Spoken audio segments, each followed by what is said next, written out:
Again, my name is Gwen Sorley, and we will be chatting today about ADHD, weak executive function, and the reading process. We'll be talking about how ADHD and weak executive function affect the reading process, some strategies that you can use to improve reading comprehension and recall, and finally, how play attention can help with this process as well. Now, many of you here today may think, I love to read. I wish my child loved to read as well. You really have that enjoyment for reading, and your child seems to avoid reading, doesn't enjoy that process as much as you do. Or maybe you're an adult and you wish you enjoyed reading. You wish you enjoyed sitting down with a good book and spending time with that book. But it just seems to be more of a struggle than an enjoyment. So when we're talking about reading and the reading process, it's really important that we understand the cause of the difficulty. Now, many parents will call us and say, my child struggles with reading and I got him a reading tutor and she's really great, but my child still seems to struggle with reading, still has difficulty with recall and comprehension and decoding words. So when we're looking at how to help you or your child or your students with the reading process, it's important we look at the root cause. What is causing the difficulty of processing the information, comprehending the information, decoding the words, sounding out the words, remembering sight words? Is it a learning disability? Does your child have a learning disability where they are really struggling with the process of reading? They're having a hard time sounding out words. They're having a difficult time using context clues like pictures or other vocabulary within the text. Or is it ADHD? Are they struggling with specific cognitive skills or weak executive function that support the reading process? If it's just simply and I shouldn't say just simply, but if it is a learning disability, then that tutor may be the right choice, right? The tutor can help with the reading process. However, that tutor is going to teach how to read. If your child knows how to read, can understand the information, but is still struggling because of weak executive function, then a reading tutor may not be addressing the areas that are most important for that individual. So let's look at some of the areas, some of the cognitive skills, and some of the areas of executive function that are required to have success in the reading process.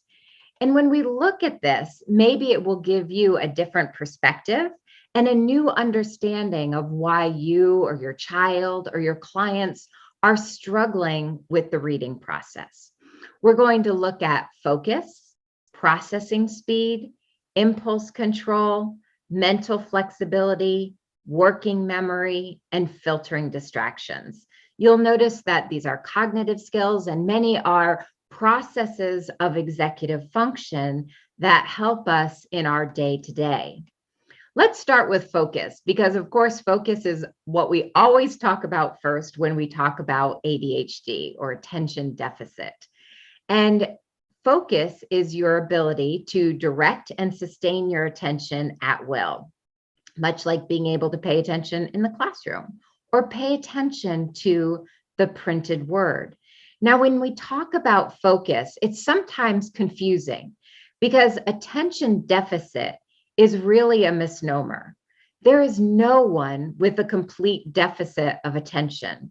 Usually, if it's high stimuli activity, like a video game, or high interest, you'll notice that you or your child can hyper focus in those situations, right? How many of you raise your hand, use the raise your hand icon so I can get a quick view of how many of you have a child who may have ADHD and can play a video game for hours and never move, but struggles with reading.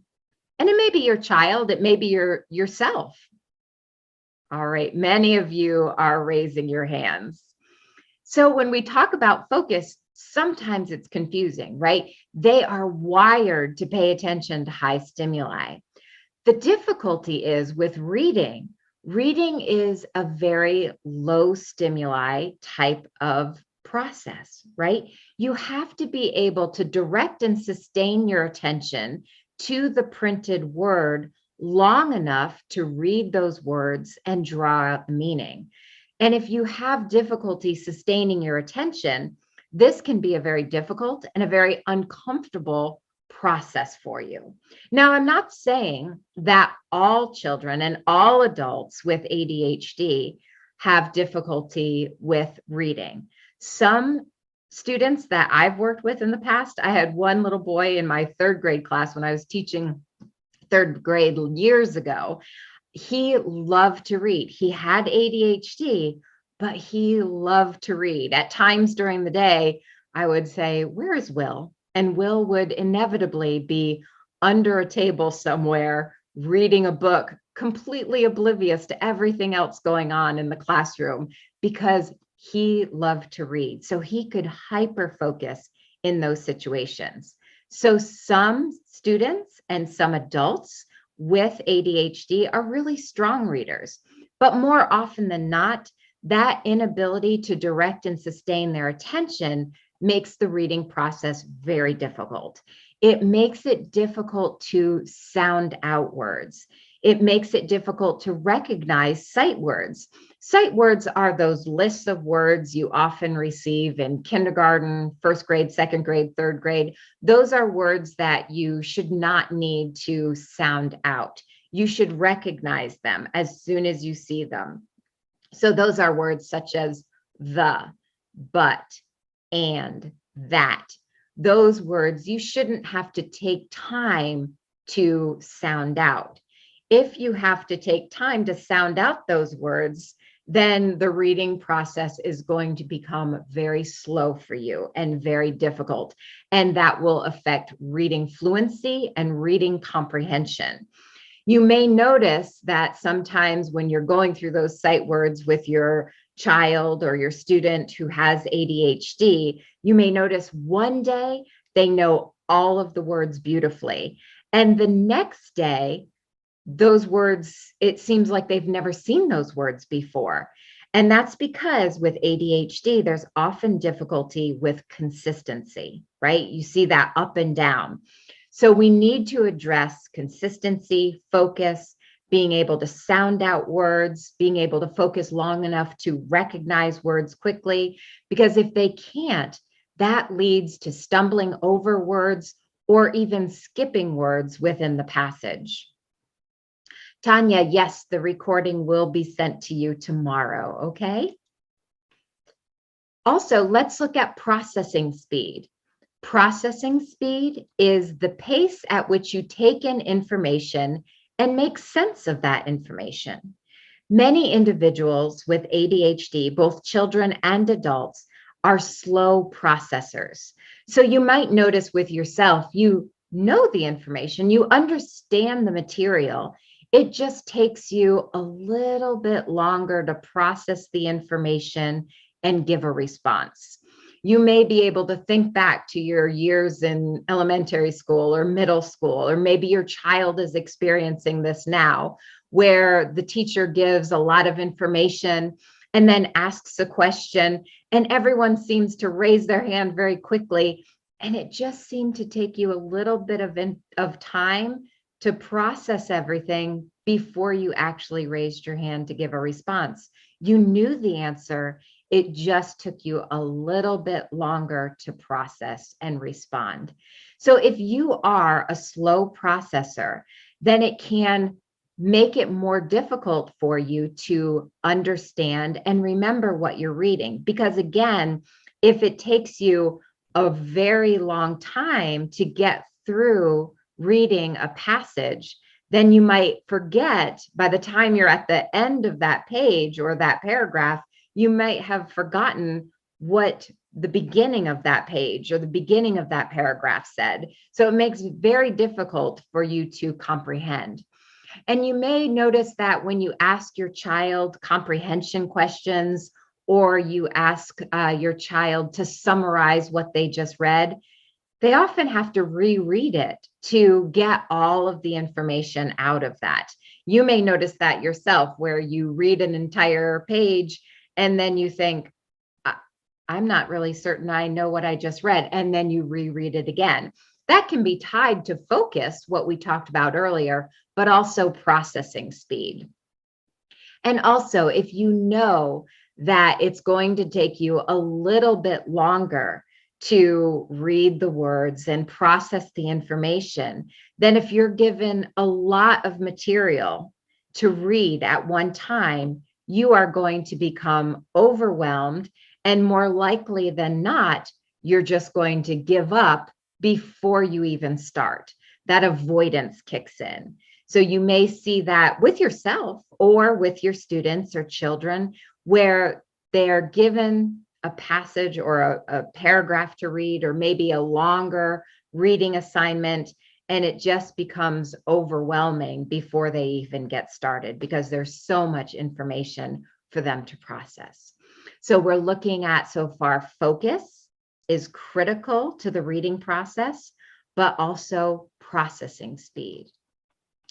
We should also consider working memory, because working memory is critical to reading fluency and comprehension. You can think of working memory as your mental workspace, right? It's your ability to take in information, hold that information in your mental workspace, and process that information with prior knowledge in order to assimilate that information and have new learning, right? It's critical to the learning process, because as you're reading and you're processing that new information, you, in order to comprehend and get a deeper understanding of what you're reading, you have to be able to read the words, process that information, hold it in your working memory so that you can take this new information and integrate it with prior knowledge in order for new learning or a new understanding or comprehension to occur. So we have to have working memory, strong working memory, in order for that process to actually occur successfully, effectively. And students who can decode but have weak working memory, they may be able to read an entire page to you beautifully, but at the end of that page, they really cannot remember anything that they just read. They weren't incorporating working memory in order to comprehend what they were reading. They were just reading the words, not reading for meaning. So we have to look at improving working memory. We should also consider mental flexibility. And honestly, this is an area that I never considered before I was putting this webinar together. And mental flexibility is your ability to switch gears and look at things differently. And I typically think about that as transitioning. But when you think about mental flexibility and the reading process, think about words that have multiple meanings.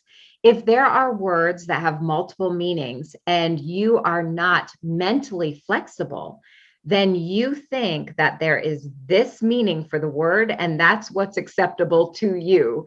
And if you aren't mentally flexible enough to accept that there's another meaning for that same word, then that can slow that process down and really cause a deficit in comprehension. So if you think about your child, and let's say your child is reading a paragraph and it says, suddenly she came to a fork in the road. And your child only understands a fork in the road as an actual dinner fork, right? A fork is what I use to eat. Why would there be a fork in the road? And your child does not have that mental flexibility, cannot really look at things differently. So it may take her a little bit longer to maybe eventually get to the understanding that, oh, it has a different meaning and that there is not an actual fork in the road, but there's a split in the road. So it's important to encourage that mental flexibility so that you can have a stronger comprehension. And if you're not mentally flexible, it may also cause trouble using context clues like other words or pictures in the text. We also need to look at impulse control. Impulse control is your ability to stop, think, and then act. But a lot of times when we talk about impulse control, we think about the outward behaviors, right? You'll hear, oh, he's just really impulsive. And it means that, there's a lot of impulsivity or behaviors associated with impulsive actions. But it can also mean that you rush through your work just to get it done. And because you're rushing through the reading, then it leads to you missing important details within the reading process. So when you're reading a page and you're just skimming and rushing through, you're going to miss a lot of the meaning because you're missing a lot of the details. So much like slow processing causes you to have difficulty and missing important details, but also impulsively rushing through a reading material will also cause you to miss words and details that are important to understanding what you have just read. Filtering distractions. This is the hallmark of ADHD a lot of times, right? Where I'll talk to a lot of our adult clients and they'll say, it's like there are a million different TV sets going on in my head all at the same time. So it goes back to what we were saying, that it's not really a deficit of attention. You have great attention. The problem is that you are paying attention to absolutely bits and pieces of everything around you. So filtering distractions is that ability to direct your attention to what's important and filter out all of that unnecessary stimuli around you. If you are constantly interrupted by distractions, both visual and auditory around you, then that, of course, interrupts your fluency. It gets you off task, which means you are constantly losing your place in the reading, and you have to reread and you have to find where you're reading in order to comprehend and have fluent reading. So distractions and being able to direct and sustain your attention while filtering auditory and visual distractions is critical in the learning process. So those are just a few areas that we should consider. If you have a child or a student who can read, knows how to read, can understand the information, but is still struggling because of weak executive function or very specific cognitive skills that are required for the reading process, we need to focus less on teaching how to read and focus more on helping them develop cognitive skills and strengthening executive function in order to support the reading process. Now, that is not to say that an individual does not have comorbidity, right? There are often cases where your child may have been diagnosed with dyslexia and also has ADHD. In that case, we need a combined approach, right? We need to address the dyslexia, address the reading disability, but we also have to address the areas of executive function. So the two can go hand in hand, but we should get a clear view of the root cause. So if you are sitting there right now and you're wondering, I wonder what the root cause is, and you're wondering how your executive function is compared to that of your peers, or what your attentional control is truly like. You may have a suspicion that you are deficit in some areas or that your child is struggling in some areas. But if you want a more concrete understanding of that, we do have a couple of assessments available. One is called Focus, which is a norm reference test of attentional control. It's computer-based. It takes 20 minutes. And at the end of the 20 minutes, we receive a full report that tells us how you or your child or your clients compare to the performance of their peers. And we look at areas of consistency. Remember, we talked about consistency, especially in the sight words, learning sight words.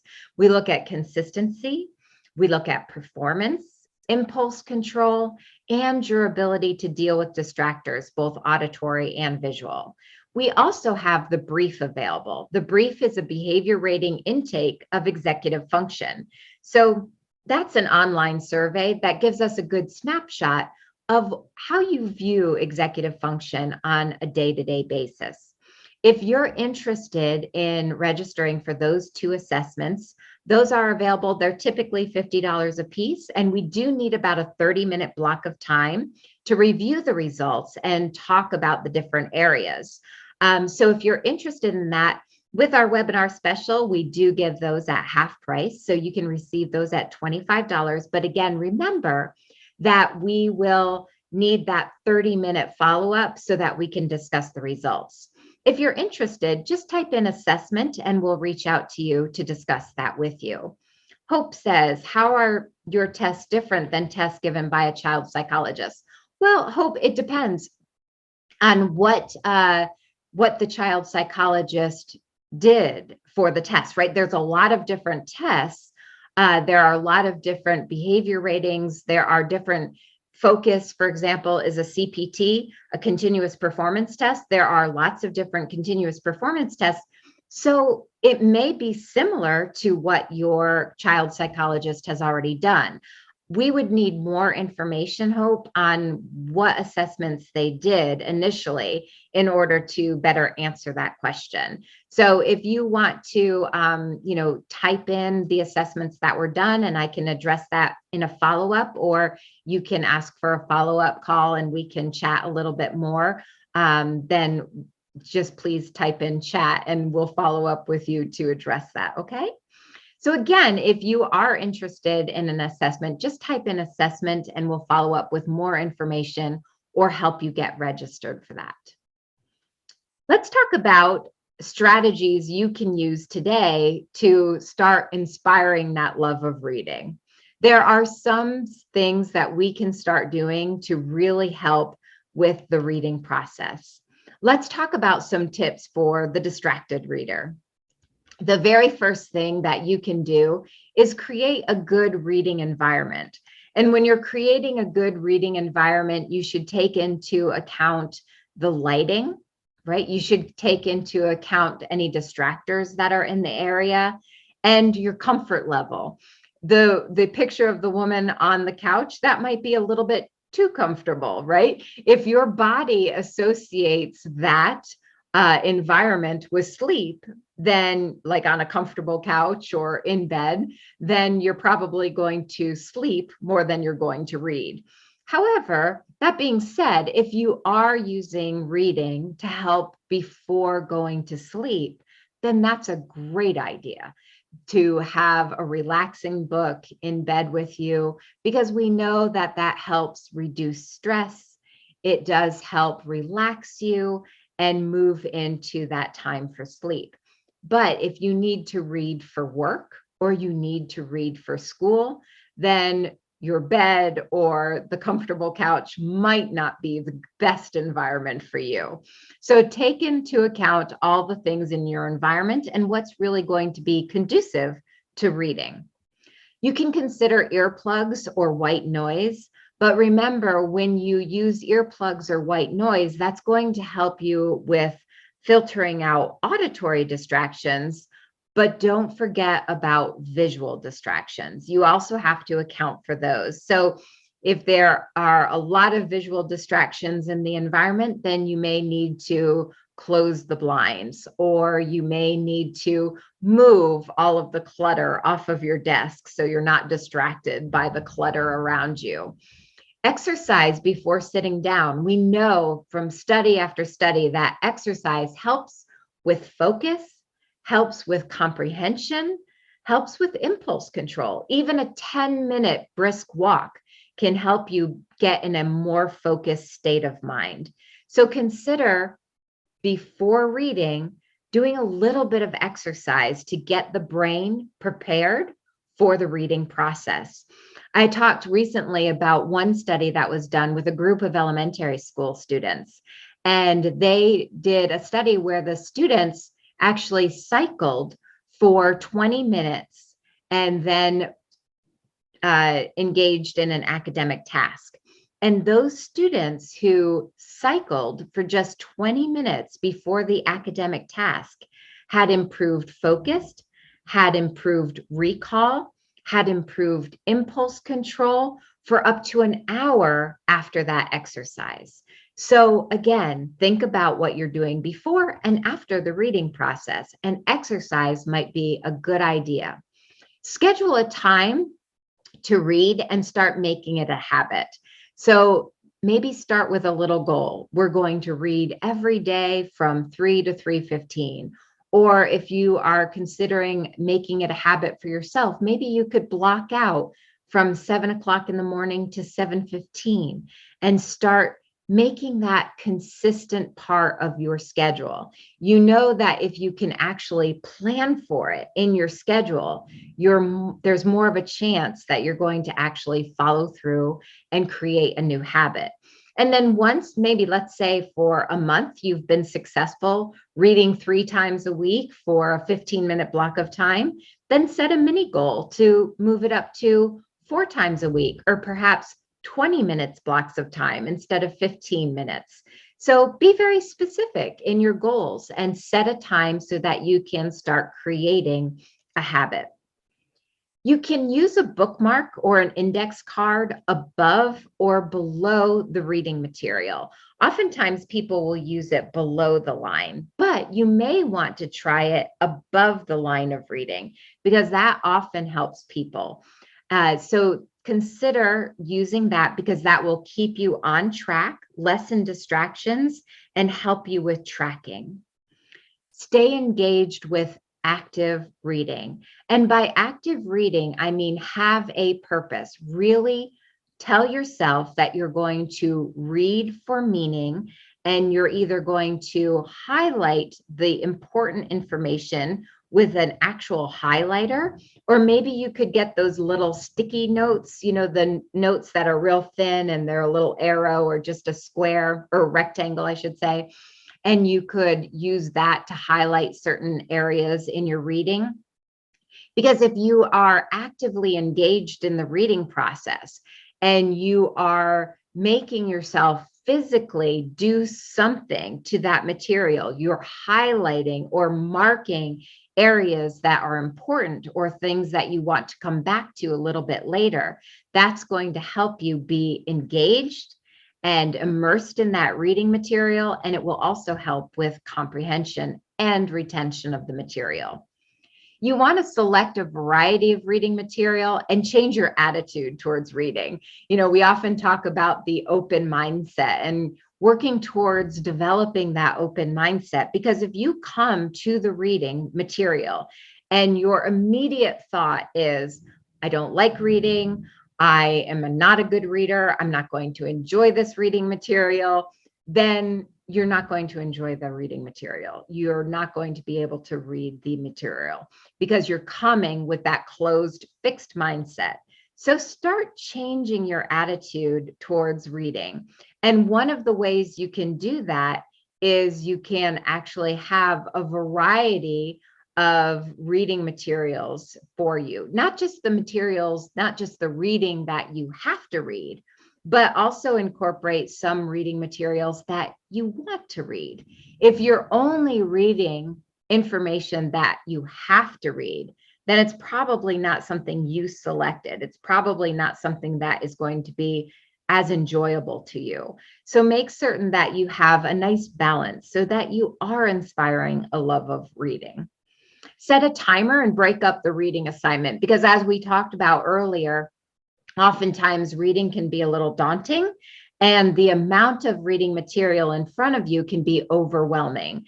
So we have found that it is better to break up assignments in small sections and give yourself a little mini break. One of the things that you've probably heard about in the past is the Pomodoro timer, right?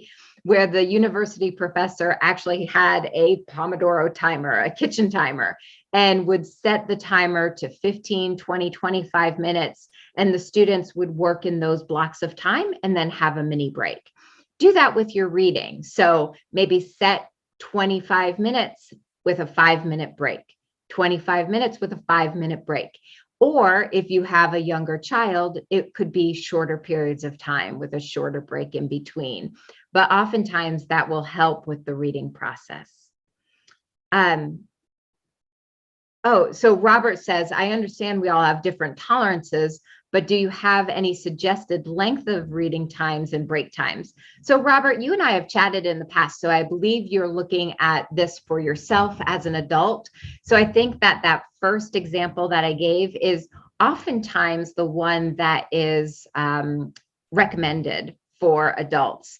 So usually, and I'm going to talk about a specific focus app a little bit later that does this for you, but it's about, a 25-minute block of time with a 5-minute rest period. And then you might want to do another 25 minutes with a 5-minute rest period. But if you're just getting started and the reading process is a very difficult one for you, then you might want to do 15 minutes and 5, 15 minutes and 5, and then maybe 15 minutes and 10.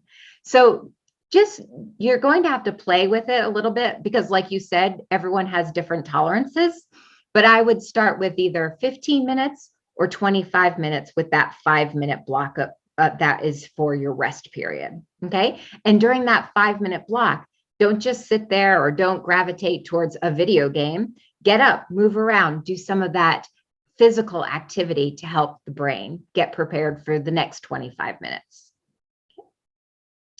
Robert says, thank you. My current reading limit is newspaper articles. That's a good start, though. That's a very good start. And you can gradually set those goals to increase the amount of information you're taking in. You can also teach, and this is primarily for younger students, sub-vocalizing, which is reading aloud quietly. And this often helps, especially those individuals who are auditory learners. They learn best by hearing the information. So if you teach them how to sub-vocalize, how to quietly read aloud, then it will help them with comprehension. Now, this is not something you want to stick with, right? It's something that's a great strategy for early readers, but you eventually want to get away from that because it does slow down the reading process. But it is a great first step to get that engagement. And I put this as number 10, but it should have been number 1, turn off or mute all devices. Devices are just way too distracting and way too tempting to jump to that, because remember, when we talk about focus, what's more tempting, the print on the page or the high stimuli game or app that's on your phone or your tablet next to you? So move those devices away and take that distraction out of your environment. And I wanted to mention these, you can't see because of my thing, but I wanted to show you that these actually still exist. Real books do exist, so don't forget them.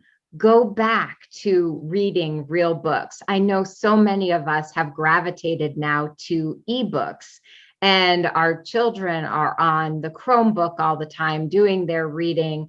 And it's really important that we remember to go to the library, get out a real book, because it is such an enjoyable process and it has true benefits. A real book helps you absorb more information. There was a research study done in Italy, and they found readers of print books absorb and remember more of the plot than readers of ebooks. Also, an earlier study showed that print readers scored higher in empathy, immersion in the book, and understanding the narrative. And the researchers believe that it was that tactile experience of actually turning the pages, right? That you were unfolding the story, both literally and figuratively, that immersed you in the story more, got you more involved in that story. So remember, there's so much that you can get out of reading real books. And if you think back to your own childhood, you probably remember fondly some of those trips to the library and the smell of the books and the feel of the books. And that can really inspire a love of reading as well. It's easier to focus, right? Because the print on the page is all you have to look at. They're not like ebooks that we have a variety of different distractions built in. There's just the print. So it's obviously going to have fewer distractions. There's less eye strain. There are a lot of good programs for your e-readers that help with eye strain, but with a book, you don't have to worry about it, and you can read it outside.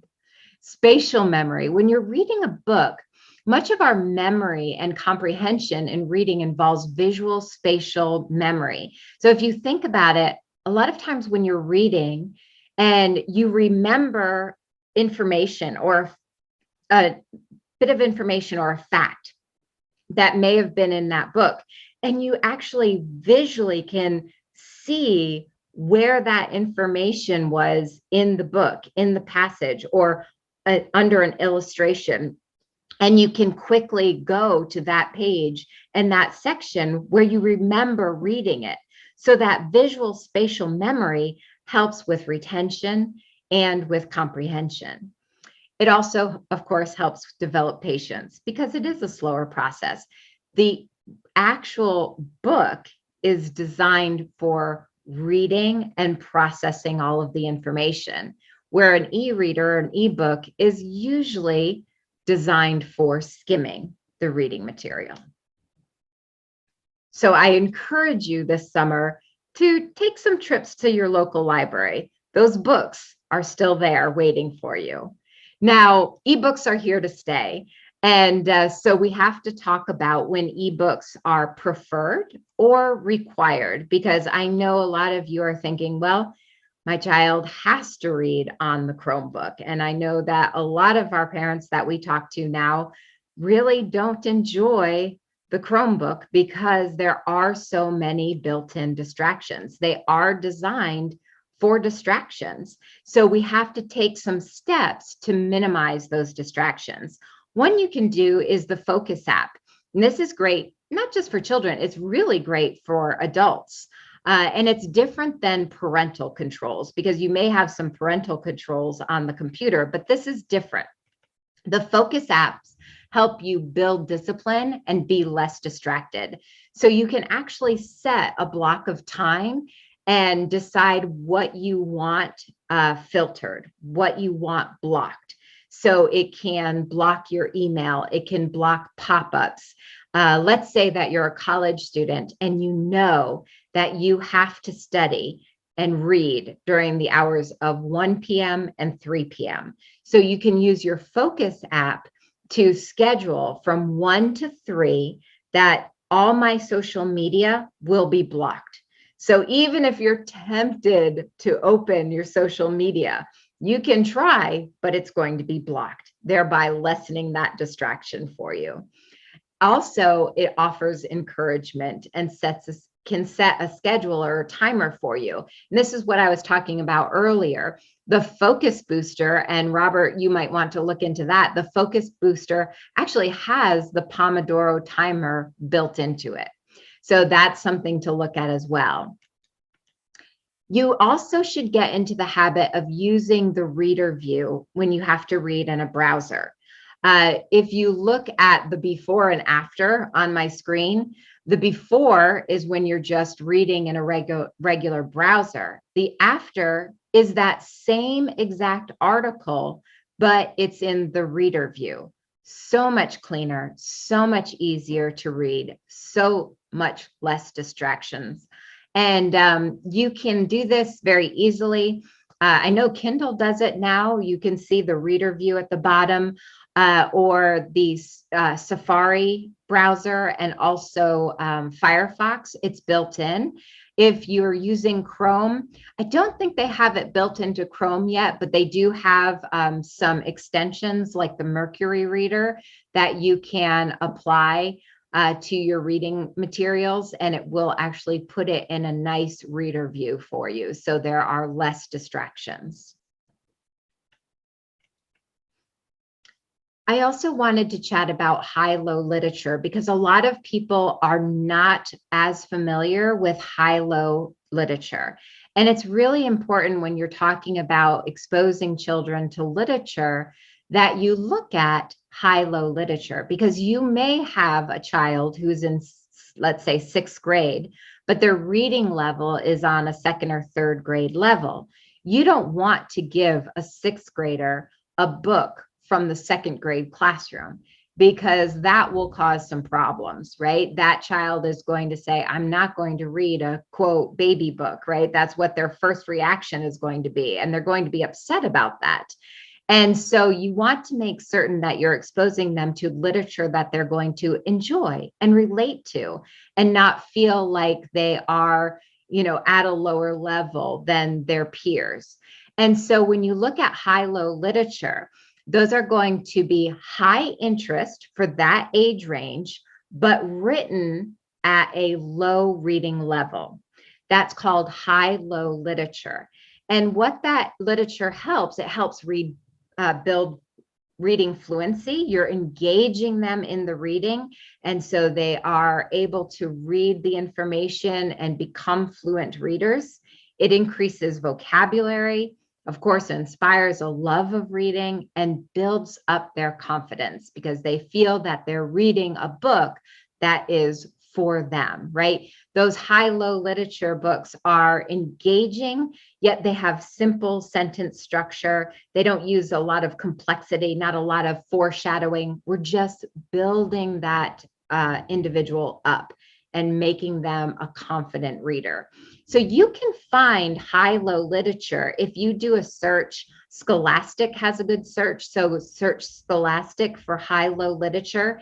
Even Amazon, you can go on Amazon and search high-low literature, and you'll find a list of books there. I hope that's helpful because a lot of people aren't as familiar with that type of literature. And finally, I want to talk about audiobooks, because audiobooks are really important part of the reading process. And I know this is a lot of information on one page, but I wanted to reiterate what I'm going to say to you, because it's really important that you understand the importance of audiobooks. It increases exposure and improves vocabulary, because remember, students can listen and comprehend at least 2 grade levels above their reading level. So you're not just confining them to their own reading level. You can let them listen to books that are at a much higher level, which exposes them to higher levels of vocabulary. It reduces working memory deficits, obviously removes printed word decoding anxiety. So if they feel that they are not going to be struggling so much because they don't have to spend so much time decoding and processing, they're going to be more engaged in the material. Teaches pronunciation because, of course, they're hearing everything. Increases reading accuracy by 52%. Improves comprehension by 76%. And if you combine print and audio together, then it increases recall by 40% over print alone. That's quite significant. And of course, it inspires a love of reading because you're getting them immersed into the reading process and really engaged. So Audiobooks should be a component of your reading program, should not be the only component, but it should be part of your reading program. And play attention can also help with your audiobooks. We have a program, and some of you here are current clients. So you have play attention already in your office or at your home. And we have a program called Media Player. And Media Player allows you to control your audiobooks, or any media for that fact, with your attentive state alone. So not only are we engaging them in those audiobooks, but they're activating the audiobook with their attentive state. So when you're using an audiobook with Media Player, you'll actually import the audiobook into your Media Player. Okay. And then remember, you have that body wave armband on. You have that body wave armband on that's monitoring your brain activity, that tells us how attentive you are. If you are in your peak attentive state, then the audiobook will start to play. If you start getting distracted, then the audiobook is going to stop. It's going to wait for you to focus back in and become actively engaged before it starts again. So not only are we engaging you in the media, in the audiobook, but we are activating it with your attention. We're making certain you're actively engaged, and that's how you're going to drive the audiobook. As I mentioned, you can use the audiobook, or you can use any media. It could be a video even that you incorporate into Media Player. And I did want to mention that in our Mindfulness challenge that is going to start on July 1st, we are going to have media, both audio and video media, and parts of that challenge. And if you have Media Player with your play attention system, you can actually pull that media into your mindfulness practice. So not only will it help enhance your reading, but it will also help enhance your mindfulness practice. So in summary, when we think about the reading process and we want to inspire a love of learning, a love of the reading process, we have to make certain we look at the root cause so that we can truly understand what is causing the difficulty with reading and how we can best address it. So many of the areas of concern that we need to address are focus, processing speed, working memory, mental flexibility, impulse control, and filtering distractions. Now, I do encourage you to try some of those tips and strategies that we talked about just a short while ago.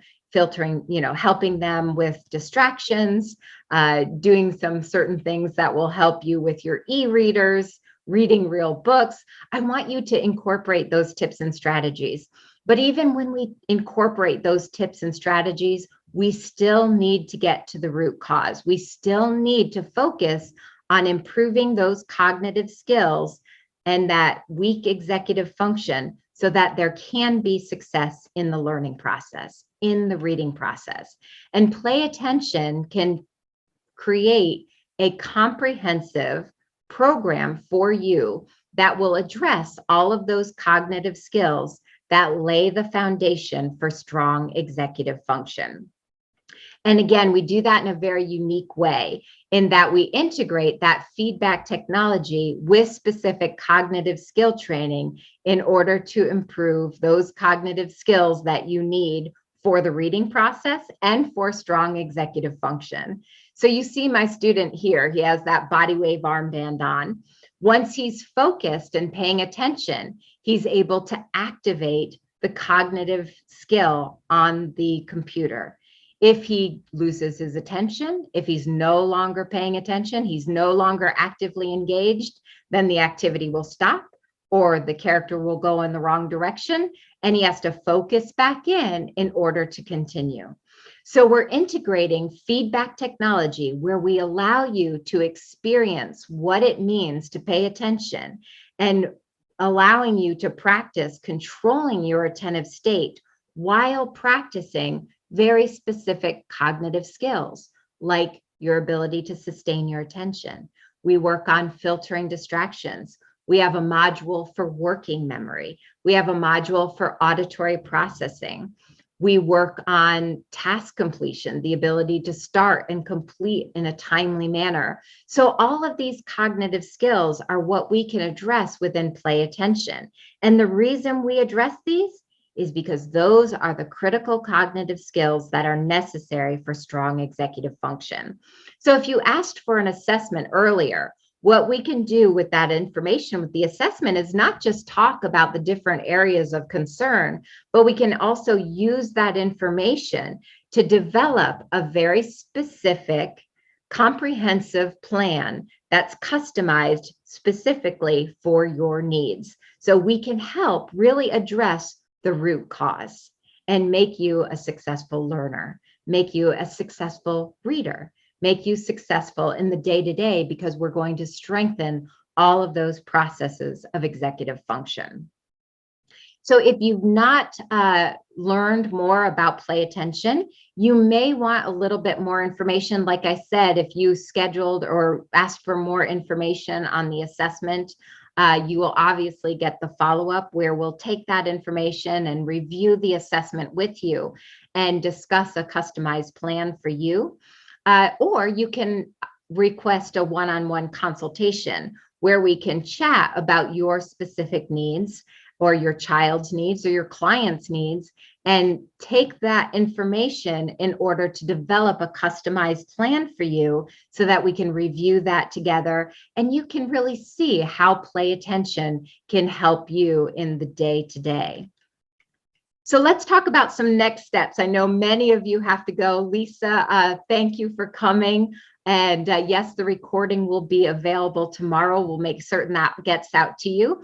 But let's talk about some few next steps. One is that you can request that consultation. So if you would like a one-on-one consultation, those usually take about 45 minutes. We want to learn a little bit more about you, your specific needs. We'll talk about how we can incorporate that into a customized plan to really give you a plan of action and help solve that ADHD puzzle. So if you'd like a one-on-one consult, you can type in consult and we'll reach out to you with our calendar so that you can schedule that with one of our advisors. Or if you're interested in one of those assessments we talked about earlier, remember the assessments you'll receive at half price. We do need about a 30 to 40 minute block of time to review the results and talk about those different areas of executive function. So type in assessment and we will reach out to you for the assessment. If you have not yet signed up for our 30-day summer mindfulness challenge, then type in challenge or mindfulness, we'll know what you mean, and we'll send you more information on that. It starts July 1st and runs through the 30th. Thoraya will send you more information. We'll send you the page from our website where it talks about how that will work. It's very simple. We're going to have a new mindfulness practice released every day for 30 days, and each practice should take 10, 15 minutes, not a lot of your time. And we want you to just start making that a habit, making that a practice, and incorporating mindfulness into your day. And you can do this by yourself. You can do this with your family. You can do it with a friend. So we really hope you'll join us on that summer challenge. And also you can, I said attend next assessment. And that's next assessment webinar. So we do have a webinar next week, which will talk specifically about the assessments we provide, why we do these specific assessments, and what we can gain from those assessments. So if you want more information before actually registering for those assessments, the next webinar will be good for you. So you can just type in webinar. So there are a lot of next steps, next you can do. If you want all of the above, just type in all, and we will get you registered for all of that. But do please type in what you would like us to follow up with you on. Thank you so much, everyone. I really appreciate your time. I hope that this webinar gave you a new perspective on the reading process, and maybe it sheds some light on why you or your child or your student is struggling with the reading process. I really do hope that it gave you some of that information so that you can take some next steps that will be effective, and it will help inspire a love of learning. Thanks so much, everyone. We look forward to working with you. We look forward to seeing you at our 30-day challenge, and I appreciate your time and your attention. Take care, everyone. Have a great day.